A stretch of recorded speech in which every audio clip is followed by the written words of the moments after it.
Good afternoon. Welcome to The Upside. And today's show, where we normally talk about the good things happening in Long Meadow, we're going to talk about the Long Meadow budget. I don't know if that's a good or bad thing, but with me now I have Chairman of the Select Board, Mark Gold. Mark, thanks for coming in. My pleasure, Paul. Thanks for having me. Just as a disclosure point, I'm the Chairman of the Finance Committee, and we've gone through the budget process.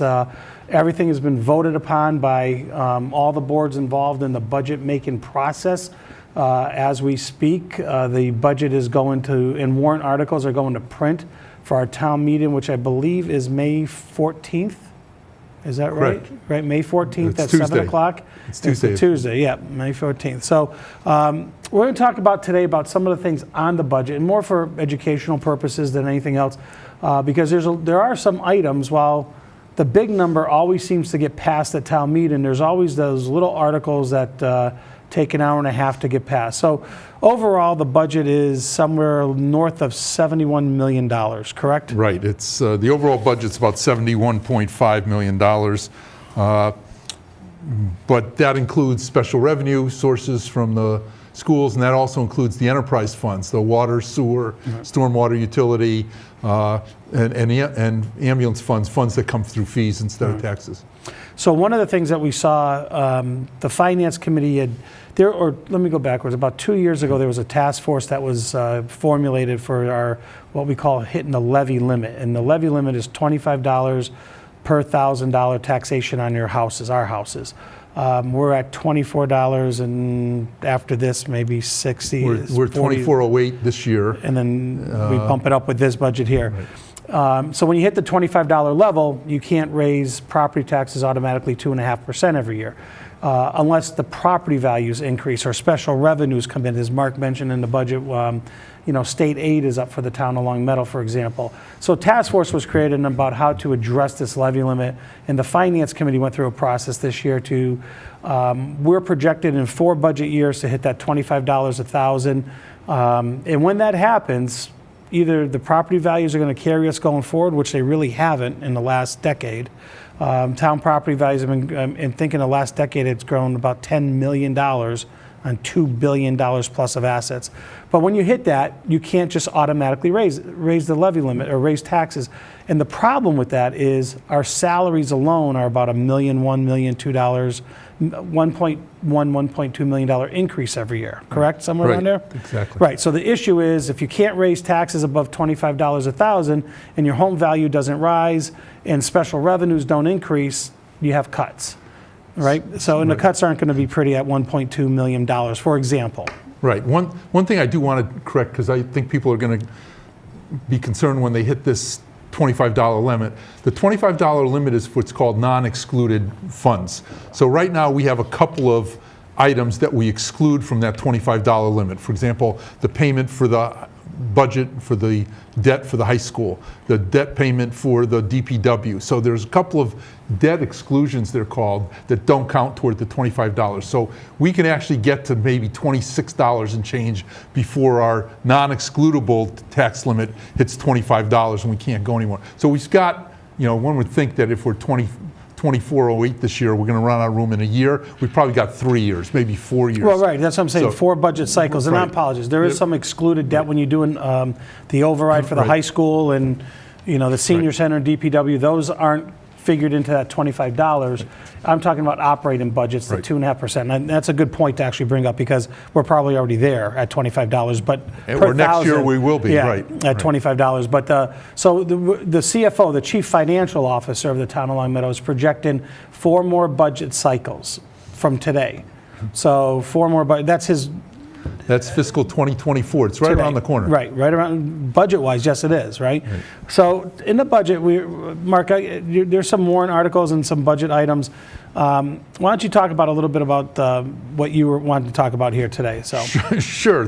First of all, the question is, and what we ought to talk about is, how the heck did we get a budget that the overall budget goes up like 2.6%, but our tax rate is only going up 2%. And there are really 4 issues that did it. You spoke to a couple of them, Paul. The first issue is that we had favorably additional revenue that we were able to get. You know, the state aid Paul referred to, we generally think it goes up 2.5% a year, which is about $160,000. It's now actually going to go up 6.5% next year, 6.2%. So that's an extra couple $100,000 we're going to get, which adds to our ability to And there's one balance point the with the budget. state aid. That's in the governor's budget. Right. But typically, the legislature doesn't cut when the governors increase in state aid. Typically, they don't. Correct. So while it's not a guaranteed number, there's a very high percentage that's going to go through. Right. Right. So in case that comes up at town meeting, is that guaranteed? No, not yet, until the state legislature actually passes the budget. But they don't cut from that state aid number, typically. Correct. The other issue is casino money, and this is a kind of a fine line.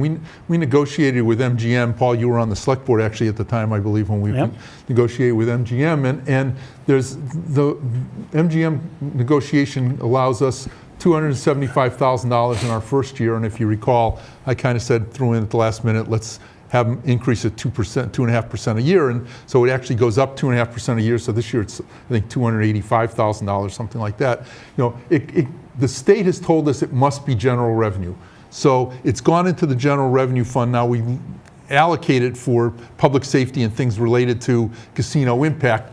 But I think, as most people know, you know, once the money goes in our pocket, it kind of disappears with all the other money, and so it really has allowed us to displace tax money, if you will, by using that casino money. We've got, I think it's 18 more years of casino money to come. It's not a forever thing, and it's going to increase at 2.5% a year. But this year it's $285,000 that's going to be in the budget. The other revenue source that we have is the ambulance service.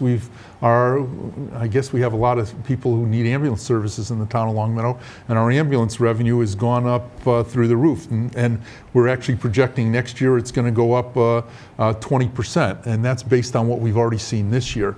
The ambulance services and revenue from the ambulance services, and Chief Dearborn of our Fire and Emergency Services Department has done a great job of maximizing our collections, maximizing our fees, but that goes a long way toward paying the cost of running that emergency services. And so, you know, when you look at other sources of income, such as these, it allows us to pay for a 2.6% budget increase with only increasing taxes at 2%. And of course, then we have a couple of reduced expenditures, which is a little bit of cuts on some of our paving budgets. But the biggest item is that last year we switched money into a new enterprise fund. It's called our Stormwater Enterprise Fund.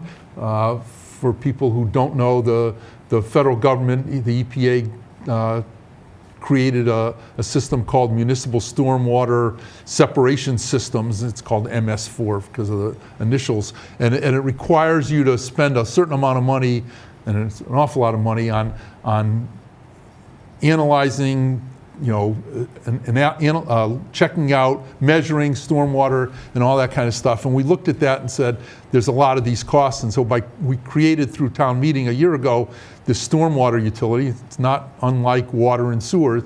It's a fee-based system, not a tax-based system. The good side of a fee-based system is people who don't pay taxes, like the schools in town or the churches in town, have to pay these fees. But we've transferred some of the costs of running our stormwater system out of DPW into this stormwater utility system. So between the added revenue and a couple of small reductions in expenditures and this transfer out, the budget's balanced. So when you add all the glue and the scotch tape to the pixie stick house there, it balances, right? That's the important part. So I love the footnote, and that's only like 1/3 of the footnotes that go with the budget. But there's a dependency right now in the budget, and I think it was about 2 years ago the fire chief came to the finance committee select board and said, we want to add a second ambulance. Well, we always had two ambulances, but one was there. We bought one, and the older one when the first one broke down, the good one broke down. We used the older one. Now we're running two full-time ambulances and have a reserve there because of the amount of run rates that they're doing, and the fees are expensive that you collect for an ambulance run. Right. And they've done it, like you said, they've done a great job where the ambulance fund is now subsidizing the public safety budget, considerably.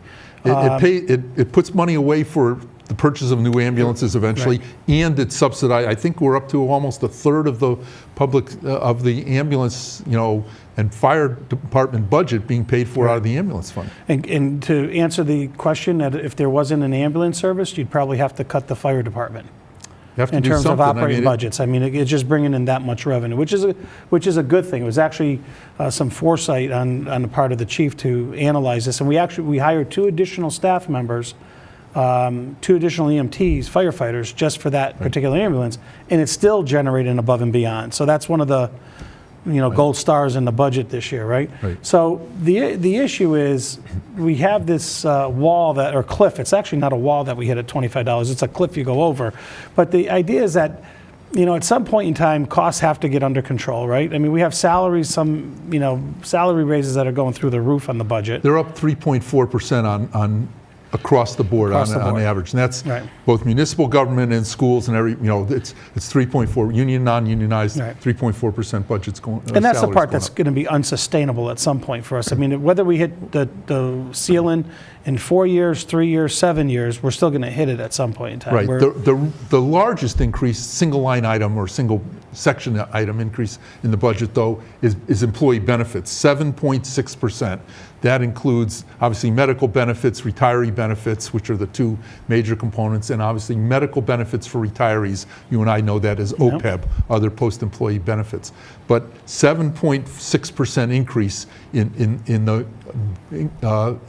employee benefits next year. That's truly unsustainable. Right. And hopefully it doesn't continue to go that way.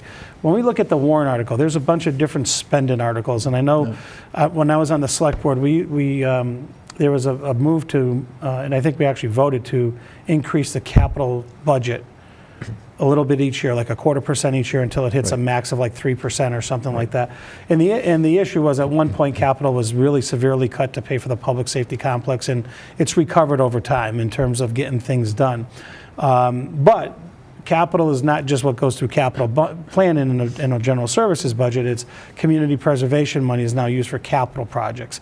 We have a warrant article that takes money off budget and is going to be an override, a debt exclusion override, which does not count towards that $25, but a debt exclusion override for a capital project of $1.5 million. Yeah. So we also have, Paul, our enterprise funds, because if you recall that, if we have to buy a dump truck down at the DPW, that dump truck is used, during the winter for plowing, but during the summer it might be used to repair the water system or work on. So when we buy major capital items like dump trucks or plows or even some of the other machinery down there, we generally pay for it by 50% coming out of our standard capital budget, but 25% comes out of our water enterprise fund and 25% out of our sewer enterprise fund. So there's capital coming out of enterprise funds, which is water and sewer bills, as well as, so if you look at where capital comes from, it comes from the capital stabilization fund, the money we put away, that up to 3% that you talk about, comes from the Community Preservation Act funding, it comes from the ambulance fund, it comes from the water stabilization fund, it comes from the sewer stabilization fund. So we've got a little, we're spending far more than 3% of actual money on and have been for many, many years because of that, right? But most people aren't going to, aren't going to object to it. And when you look at it, and people look at our streets, especially this spring, we get money from the state every year, about $500,000 every year, about $475,000 to $500,000 every year for street repairs. We've been adding $400,000 of tax money to that each year for the last 4 years, and we plan on doing that again. And so this coming year, we're proposing to have about $975,000, almost $1 million worth of street repaving. That's barely going to put a dent in the streets, but we're going to do that. So we're going to talk about a couple of the warrant articles, but I always said this is that in the last 40 years, Longmeadow has had 100 miles of roads. We've added a little bit here and there, right? But 99 miles of roads, it was always said, and we're 9 square miles. None of that has changed in the last 40 years, roughly. I mean, there's been I think the street off of William Street was added, for example, but little bits. So when you look at the budget and how we maintain things, You know,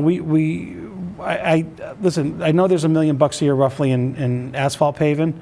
I don't know where it's gone because those potholes, collectively, we probably spent more than $1 million on car parts repairing them. So as you hit those potholes every year. But you know, when we look at capital that we're spending, and I've said this all along, if Long Meadow was brand new today, you put a brand new Long Meadow here today, we'll never have enough money in our budget to keep up with the upkeep just because of what it is. Absolutely. And so, you know, you rank them, you know, the distressing thing that was, we don't have a ranking of our streets in that regard that I was, you know, whatever. But, you know, when we talk about capital, there's a whole bunch of different things that it entails, whether it's capital is anything from, you know, adding on a building to interior repairs, the boilers, air conditioning units, things like that. So it's anything that lasts more than 10 years. More than 10 years costs and $25,000 or something, right? So, for example, a police car is not part of capital. That's an operating budget where a fire truck is, because the police cars, they trade them in every 3 to 4 years. A fire truck we hold on for 20, 25 years.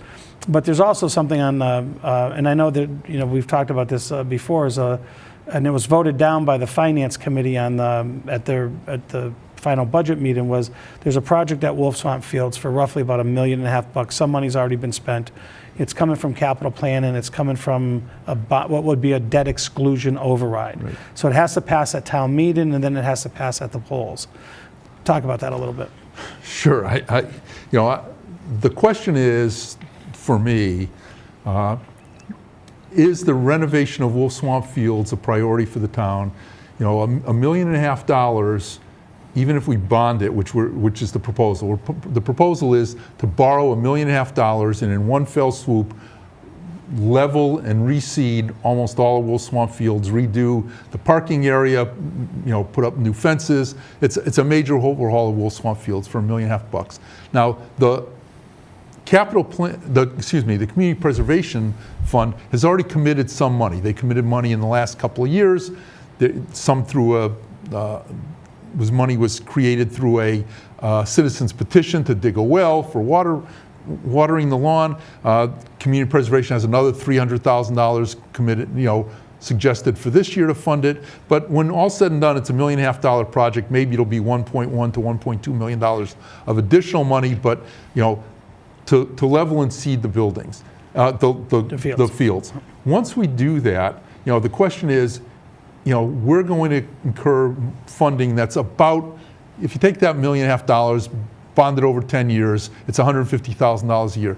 That's about 7.2 cents per person, which, you know, on an average house, that's $28 a house on an average house per year for 10 years. You know, of all the things to be done in Long Meadow, people have to think, is Wolf Swamp Fields and, you know, leveling them and seeding them and taking care of that, is that of that priority to go and then bond it and add to our tax bill? There are other people, such as myself, who say there may be, you know, if you want to do it, you might be able to do it some other way. You know, we could actually encumber, if you will, money from our annual capital stabilization fund. We have, it's almost $2 million that goes into capital stabilization every year. We could take $150,000 out of that, $50,000 out of our community preservation, and pay for the bond, get the same project done, but nobody's taxes go up. You know, so there are other ways of doing it, but the people who have chosen to pursue this and put it forward are suggesting that we literally vote to increase our taxes an additional 7.2 cents for 10 years to pay for Wolf Swamp Fields. It's going to be interesting to see how that falls out at town meeting, and, you know, are the Friends of the Long Meadow Sports Associations going to have the votes that it takes to do this? And by the way, as you said, they can go to town meeting and pass it at town meeting. Because it's a debt exclusion override, they've got to then go to the polls June 11th. It'll be on the budget, and then it needs to be passed by all the citizens in the June 11th referendum. So when we look at the, and I have my own opinions and thoughts on things like this, but when you look at projects in town, the question that I always like to ask is, where does it fall? And you mentioned this, and in terms of priority, meaning you look at safety first when you look at projects, right? What's the safety? Is it imminently? You know, if you have an air conditioning unit, or I'm sorry, a boiler on the school that is broken down, you have to do that because even if it's not on schedule, if it breaks down early, you have to do that because you've got to heat the building in the wintertime. You can't occupy it. And what concerns me about this article, and we've talked about at the Finance Committee meeting, is that it's not a priority. It can be made a priority by putting it on the ballot and that type of thing, but if you list the top 25 needs of the town of Long Meadow, but yet it's passed, and it's on the, it's at the town meeting. It's at the town meeting for consideration. When I was back on the capital planning committee, you're right. We used 3 assessments. One is, is it a priority? Is it health and safety issues? Is it mandated for the operations of the agency or the organization? In other words, can the Parks and Rec department do their job that they're supposed to do with the fields they have, or is this change required for them to continue to do their job? And the third thing we looked at was, if we don't spend $1 now, are we going to end up having to spend $2 next year or $3? Right. What's the escalator? Is it far more than the cost of living? And those were the criteria we used to use for judging capital projects. And I think that's personally what I look at is the Parks and Rec department able to have their games and play their, do their thing on the fields we have, or is renovating these fields essential to doing what they do? So when you look at the overall budget process, I mean, at some this, and it's not really crying wolf or anything. We're talking about this fiscal cliff we're going to hit, right? Because our CFO is the guy who's projecting it, not me and you. Right. We're not making up these numbers. Well, we can, but he still projects it at his own risk. But my point is, we got 4 budget years, 4, that where we're projecting, our chief financial officer is projecting that we no longer can raise these tax rates, right? So at what point in time do we put the bridle on and kind of slow the train down, the horse down? I mean, that's my concern. Is not, we can pass any budgets will pass a town meeting. As I said, I guarantee you this year we'll spend less than 5 minutes on the budget, and we'll spend an hour and a half talking about a field, right? Or whatever article comes up that someone has a question on. And when I first was elected to the select board, I know it was a long time ago, but the budget was in the 40s. And I used to say that in 15 years we'll spend $1 billion to run the town. Now, about the next 10 years, we'll spend $1 billion to run the town. So Paul, the debate that comes up has turned a little bit, because from my perspective, it was always there's a cliff, and we've got to stop the cliff. But what's happened now is the issue isn't cut spending because we're heading for the cliff. It's how do we limit the tax rate because we're coming to a cliff. And so there's been a separation of tax rate from spending. If you see in the fiscal 2020 proposed budget, that's been separated. The budget's going up the same it's actually going up 2.7%, but it's going up the same 2.6, 2.7%. It's always gone up, but we've held down, the tax rate. Now, how did we do that? Through those things that I showed. We've got other sources of income. We've moved money out of taxes into fees. We've got other sources of income. So as we move forward, the debate in town is going to be people like you and I saying, we ought to slow down spending in order to slow down taxes, and people who say, if we slow down taxes, we can continue to spend because we have other mechanisms for continuing to spend. And so that difference is starting to cause some concerns about people of, is this a spending problem, or is this just a tax problem, and we can handle that through a whole bunch of different ways? And I might point out is that the change in federal taxes have skewed the discussion a little bit, because it used to be that moving things out of the tax base was bad for residents, because as long as it was in your tax base, it was deductible on federal taxes. Now that most people or fewer people can deduct their property taxes from their federal income taxes, we've lost the argument of don't move things into fees, keep them, let's cut spending. And so the discussion's been changing a lot. Right. So, what's on the agenda, and it's been talked about for the last few years, is that residents in town will start to pay for trash pickup. Now, what you understand is that the money that's set in a trash line item doesn't go away. It stays there and is shifted to other departments or other salaries or whatever, and then you pay an additional fee, just like we are with stormwater. So DPW personnel were moved over to the stormwater fund. So whatever the dollar amount was, that gets shifted over to stormwater, but that money then gets dispersed throughout the budget. So it's not illegal, and I don't want to insinuate that anybody did anything shifty, but it's a manipulation of the budget, as you said, that just you're taking it from one spot, putting it over here, so the tax rate doesn't go up, but the overall spending is continuing to increase. And the issue is you got one trash fee, right? Because once you move trash out and now it's a fee, you can't do it again. You can up the fee, but you can only up the fee to cover the cost of the program. So eventually, what'll happen is there'll be a fee probably for pavement or whatever the heck it's going to be, and you can do those things. But and again, people in town pay a high amount of taxes based on proportionally to other communities because of what we have, and it's a good thing. It really is a good thing. And you look at where else can you go and have the police, respond in less than 4 minutes, and ambulance in less than 4 minutes, and those are the things that matter in the big dire emergencies. But at some point in time, those one-off items disappear, and then it's not you can't manipulate the budget for the after that. Now it's really about cutting spending, or the other thing is go get a home rule charter through the legislature that says we're going to exempt Long Meadow from Prop 2.5. Yeah, I don't know what the long-term future is, but of the resolution of this, but clearly, it's when and not if we hit this $25 limit. So, unless all of our property taxes increase significantly over the next 3 or 4 years. Property values. Right. So the thing is, that's a great point, because property values fluctuate. So there's more than a few people in town whose homes are still under the assessed value. The assessed value is under the purchase price, I'm sorry. And what that means is that they bought in at a very, very high level, the values of homes went down. And that shifts. So if you have a 3-bedroom home, those are more in demand than maybe a 5-bedroom home at times. But over the last decade, property values have grown somewhere around 0.5% a year, which is not fantastic. And just to show how little impact we have on it, the thinking is that, national interest rates do more to drive the prices of homes and therefore the value of homes than anything we can do. And so, if interest rates go up, the values and prices of homes may either moderate or even go down. And so, literally, it's not in our control of what happens to our property values. Now, somebody says, well, why don't we just artificially inflate the property values and our tax rate will cut in half?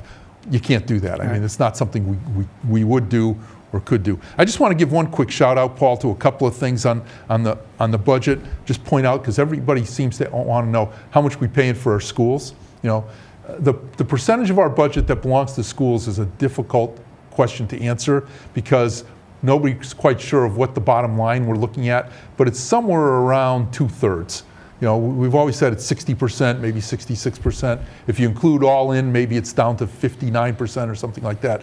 But the school budget year over year is going up 2.3, 2.4%. This is the second year in a row they've kept the school budget less than 2.5% increase. What that number that I've explained in the school budget doesn't include is all the school-related expenditures that aren't in the school budget. All the benefits for teachers are not in the school budget. Right. The capital we spend for Long Meadow High School isn't in the school budget. The capital we spend on the capital programs that aren't in the school budget. So, that's why the number is a tough one, or the percentage is a tough one to come across. But their actual year-to-year operating budget, for the last couple of years has been somewhat in control. Now their population's going down, but their budget's not going up nearly what it used to. Yep. That's a good thing. Right. So we're not tripping over each other at town meeting to see who's going to do what, right? So we're going into town meeting with a balanced budget. We have a 17, 20, whatever warrant articles we have on there, right? Yeah, we've got more than that. So 20, bring your lunch. Right, it's going to be a long night, and it's going to get down to, I'm sure the fields will take up some discussion amongst other articles. But it's Tuesday, May 14th, at the high school at 7 o'clock. Right, 7, yeah. Right. 7 o'clock. But we're going in with a balanced budget. There's a lot of warrant articles, and maybe at some point we'll have a discussion before the town meeting about the individual warrant articles. But just make sure, if you have questions, there's select board meetings are every other week. Ask questions, call your email your elected officials. You don't want to call them. Yeah, our emails are on the web. Yeah, and I get emails all the time. But I would encourage you, we have about maybe almost 2 months now from where we are today before, I'm sorry, about a month before town meeting, 2 months before the town vote. But educate yourself about what we have on the warrant articles in the budget. Go in and vote. It's your money. If you don't go and vote, then you can't complain. That's my perspective. But Mark, thanks for coming. I appreciate it. Thank you for watching on the upside, and we'll see you on the next show. Have a great day. Thanks, Paul.